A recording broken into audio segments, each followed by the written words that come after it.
Page สำหรับหน้า Market Page ของเขาเจ้าเนาะตัวนี้เนาะสำหรับ Market Page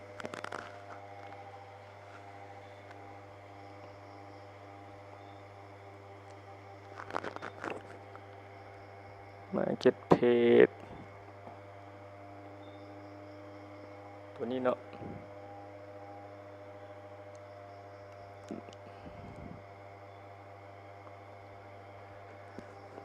ยังบ่ทันมีเนาะยังบ่ทันมีไอเทมมันยังมาวางขายเนาะน่าจะช่วงเมนเน็ตเปิดตัวเนาะตัวนี้ก็เป็นหน้าตัวอย่างก็คือว่าเขาเจ้าจะเอาไอเทมมาแลกเปลี่ยนในนี่เนาะประมาณนั้นเนาะสำหรับหน้า Market Page เดี๋ยวเขาถ้าเมนเน็ตล่อนออกมาเดี๋ยวนี้จะเฮ็ดคลิปลงอีกคลิปหนึ่งเนาะสำหรับChain of Orange นี่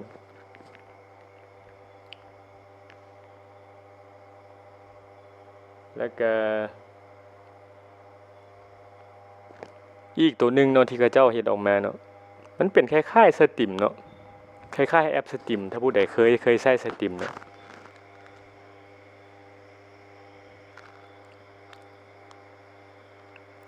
มันคล้ายๆสตรีมเนาะเขาจะเอาเกมมาลงในนี่เนาะเป็นเกมที่ว่าซื้อแล้วก็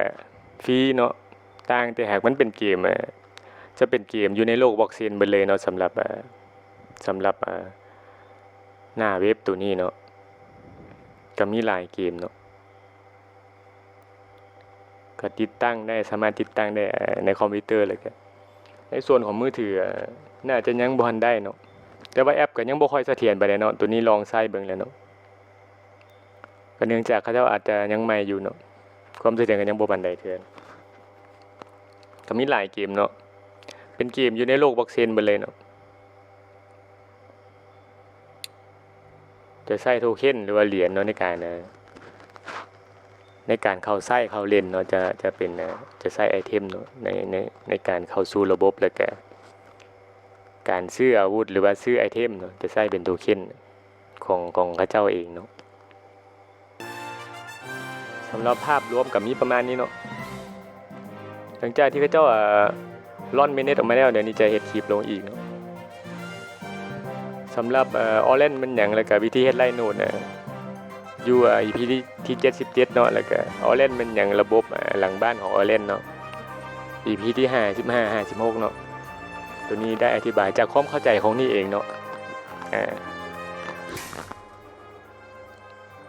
แล้วก็สำหรับโทเค็นถ้าผู้ใดจะซื้อขายแลกเปลี่ยนโทเค็นเอามาเป็นค่าแก๊สเนาะหรือว่ามาแลกเปลี่ยนโทเค็นนี่แนะนำเป็น Binance เนาะก็เป็นอีกเส้นหนึ่งที่นี่ใช้งานอยู่เนาะก็มีหลายเหรียญเดี๋ยวนี้จะแปะลิงก์ไว้ให้เนาะ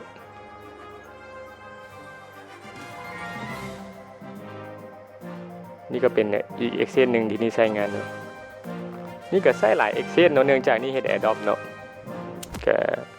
มีหลาย Excel เนาะที่นี่ใช้เนาะสำหรับ Excel ที่ว่านี่แลกเปลี่ยนก็เป็นBitcup เนาะในการเปลี่ยนเป็นเงินสดออกมาเนาะโทเค็นที่ว่านี้ได้มาก็จะมาเปลี่ยนอยู่ Binance แล้วก็get.io พวกOKX ประมาณนั้นเนาะนี่จะใช้สำหรับการ swap โทเค็นหรือว่าการเปลี่ยนโทเค็นเป็น USDT เนาะเดี๋ยวนี้จะแปะลิงก์ไว้ให้เนาะสำหรับExchange Binance เนาะสำหรับ EP นี้ก็มีประมาณนี้เนาะตัวนี้ก็คือไล่โนดเนาะอธิบายหน่อยนึงเนาะถ้าไล่โนดแบบที่ว่าเขาเจ้าจะเฮ็ดในไล่โนดบีคอยแห่งก็น่าสนใจเนาะถ้าไล่โนดมันนั้นจะเป็นการเล่นนี้หมดเลยเนาะให้เป็นฮีโร่ธรรมดาสมมุติว่าตัวนี้เขาสร้างใหม่หลังจากได้ไอเทมพวกนี้เนาะไอเทมพวกนี้มันจะมีเท่ากอกับเท่าคอเนาะยกตัวอย่างมันจะเฮ็ดไล่โนดกันเนาะสมมุติว่าเท่าคอนี่แหละเป็นคนคนสตรีมเท่ากอนี่แหละเป็นคนจ้างสมมุติว่า เท่าก่อจ้างให้เท่านี้สติมเนาะ ท่านนู้นมีแล้วนี่ การเฮ็ดไลน์โนดก็คือ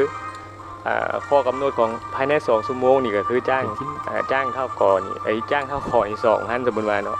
ภายใน2ชั่วโมงละ1,000สิเนาะการคิดการคิดโหหน่วยจ่ายเงินมันก็จะเป็นสดเลยเนาะจะผ่านบล็อกเชนแล้วก็จะคิดเป็นนาทีต่อนาทีเนาะประมาณนั้นเนาะถ้าเป็นไลน์โนดแบบนั้นเนาะโดยที่นี่เข้าใจ นา เนาะ ที6เนาะอันนี้ นี่ก็เคยได้ฮู้จักตัวไลน์โนดจากBitcoinนะที่ว่าเขาเจ้าจะกำลังจะเฮ็ดหรือว่าน่าจะเฮ็ดออกมาแล้วเนาะนี่ก็บ่ได้ติดตามเนาะแต่ว่านี่ก็บ่ฮู้ถ้าเป็นไลน์โนดแบบนั้นเนาะก็จะค่อนข้างโอเคเนาะสำหรับผู้ที่จะ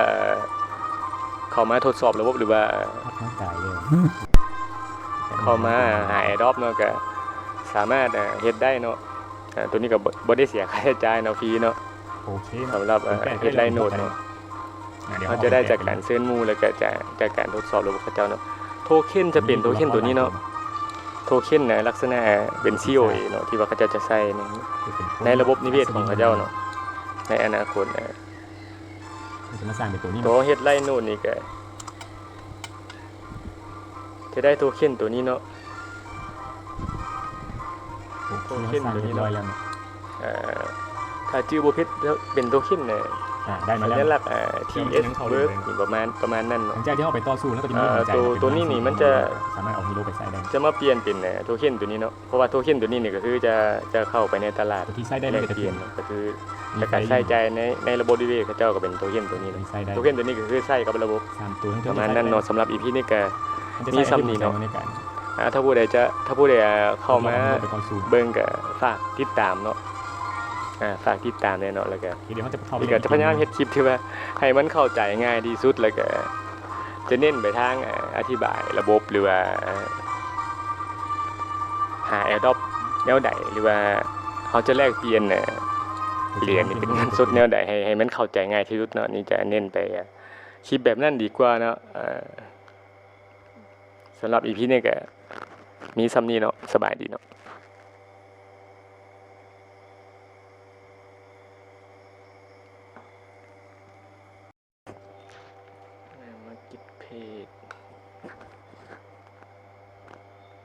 สำหรับหน้า Market Page ของข้าเจ้าเนาะตัวนี้เนาะสำหรับ Market Page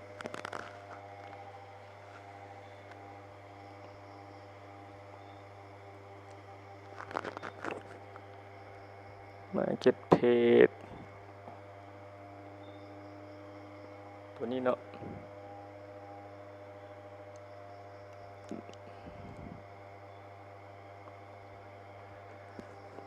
ยังบ่ทันมีเนาะยังบ่ทันมีไอเทมมันยังมาวางขายเนาะน่า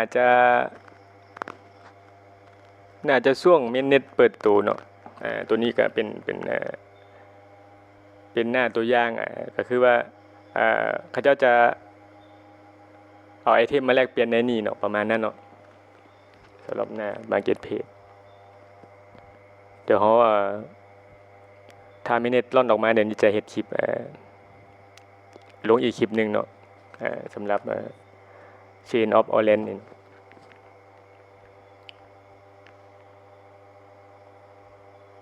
แล้วก็อีกตัวหนึ่งเนาะที่เขาเจ้าเฮ็ดออกมาเนาะมันเป็นคล้ายๆ Steam เนาะ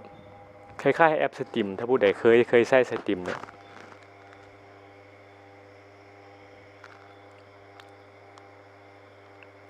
มันคล้ายๆ Steam เนาะเขาเจ้าจะเอาเกมมาลงในนี่เนาะเป็นเกมที่ว่าซื้อแล้วก็ฟรีเนาะต่างแต่หากมันเป็นเกม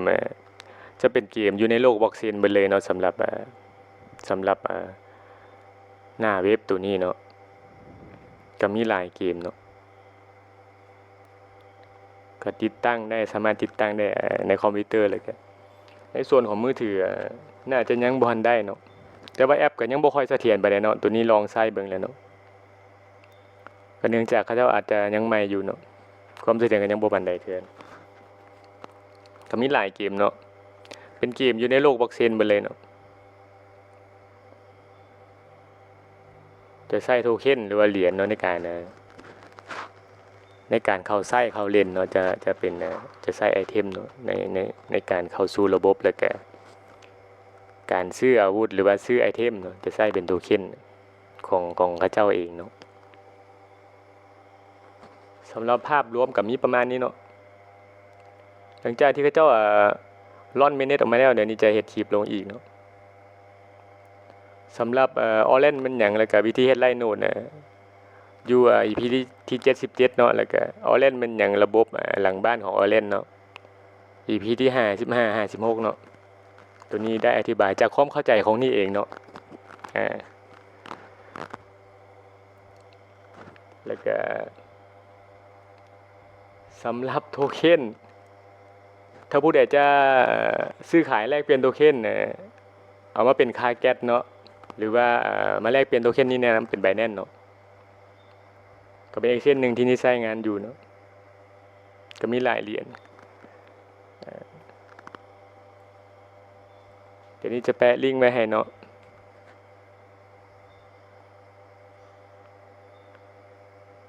นี่ก็เป็นอีก Excel หนึ่งที่นี่ใช้งานเนาะนี่ก็ใช้หลาย Excel เนาะเนื่องจากนี่เฮ็ด AirDrop เนาะก็มีหลาย Excel เนาะที่นี่ใช้เนาะสำหรับ Excel ที่ว่านี่แลกเปลี่ยนก็เป็นBitcup เนาะในการเปลี่ยนเป็นเงินสดออกมาเนาะโทเค็นที่ว่านี้ได้มาก็จะมาเปลี่ยนอยู่ Binance แล้วก็get.io พวกOKX ประมาณนั้นเนาะนี่จะใช้สำหรับการ swap โทเค็นหรือว่าการเปลี่ยนโทเค็นเป็น USDT เนาะเดี๋ยวนี้จะแปะลิงก์ไว้ให้เนาะสำหรับExchange Binance เนาะสำหรับ EP นี้ก็มีประมาณนี้เนาะตัวนี้ก็คือไล่โนดเนาะอธิบายหน่อยนึงเนาะถ้าไล่โนดแบบที่ว่าเขาเจ้าจะเฮ็ดในไล่โนดบีคอยแห่งก็น่าสนใจเนาะถ้าไล่โนดแบบนั้นมันจะเป็นการสมมุติว่าเท่ากอกับเท่าขอยกตัวอย่างเนาะเขาจะเฮ็ดไล่โนดกันเนาะสมมุติว่าเท่าคอนี่แหละเป็นคนคนสตรีมเท่ากอนี่แหละเป็นคนจ้างสมมุติว่าเท่ากอจ้างให้เท่านี้สตรีมเนาะการเฮ็ดไล่โนดก็คือข้อกำหนดของภายใน2ชั่วโมงนี่ก็คือจ้างเท่ากอนี่จ้างเท่าขอนี่ 2,000 สมมุติว่าเนาะภายใน2ชั่วโมงละ 1,000 สิเนาะการคิดหัวหน่วยจ่ายเงินมันก็จะเป็นสดเลยเนาะจะผ่านบล็อกเชนแล้วก็จะคิดเป็นนาทีต่อนาทีเนาะประมาณนั้นเนาะถ้าเป็นไลน์โนดแบบนั้นเนาะโดยที่นี่เข้าใจเนาะนี่ก็เคยได้ฮู้จักตัวไลน์โนดจากBitcoinนะที่ว่าเขาเจ้าจะกำลังจะเฮ็ดหรือว่าน่าจะเฮ็ดออกมาแล้วเนาะนี่ก็บ่ได้ติดตามเนาะแต่ว่านี่ก็พอฮู้ถ้าเป็นไลน์โนดแบบนั้นเนาะก็จะค่อนข้างโอเคเนาะสำหรับผู้ที่จะเข้ามาทดสอบระบบหรือว่าเข้ามาหา AirDrop เนาะก็สามารถเฮ็ดได้เนาะตัวนี้ก็บ่ได้เสียค่าใช้จ่ายเนาะฟรีเนาะสำหรับเฮ็ดไลน์โนดเนาะเราจะได้จากการเซิร์ชหมู่แล้วก็จากการทดสอบระบบเขาเจ้าเนาะโทเค็นจะเป็นโทเค็นตัวนี้เนาะโทเค็นลักษณะเป็น COA เนาะที่ว่าเขาเจ้าจะใช้ในระบบนิเวศของเขาเจ้าเนาะในอนาคตตัวเฮ็ดไลน์โนดนี่ก็จะได้โทเค็นตัวนี้เนาะโทเค็นตัวนี้เนาะถ้าชื่อบ่ผิดเป็นโทเค็นสัญลักษณ์TS work นี่ประมาณนั้นเนาะตัวนี้นี่มันจะมาเปลี่ยนเป็นโทเค็นตัวนี้เนาะเพราะว่าโทเค็นตัวนี้นี่ก็คือจะเข้าไปในตลาดแลกเปลี่ยนเนาะก็คือ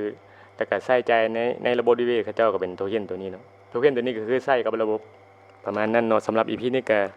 มีซ้ำนี้เนาะถ้าผู้ใดเข้ามาเบิ่งก็ฝากติดตามเนาะฝากติดตามแน่เนาะแล้วก็นี่ก็จะพยายามเฮ็ดคลิปที่ว่าให้มันเข้าใจง่ายที่สุดแล้วก็จะเน้นไปทางอธิบายระบบหรือว่าหา AirDrop แนวใดหรือว่าเขาจะแลกเปลี่ยนเหรียญนี่เป็นเงินสดแนวใดให้มันเข้าใจง่ายที่สุดเนาะนี่จะเน้นไปคลิปแบบนั้นดีกว่าเนาะสำหรับ EP นี้ก็มีซ้ำนี้เนาะสบายดีเนาะ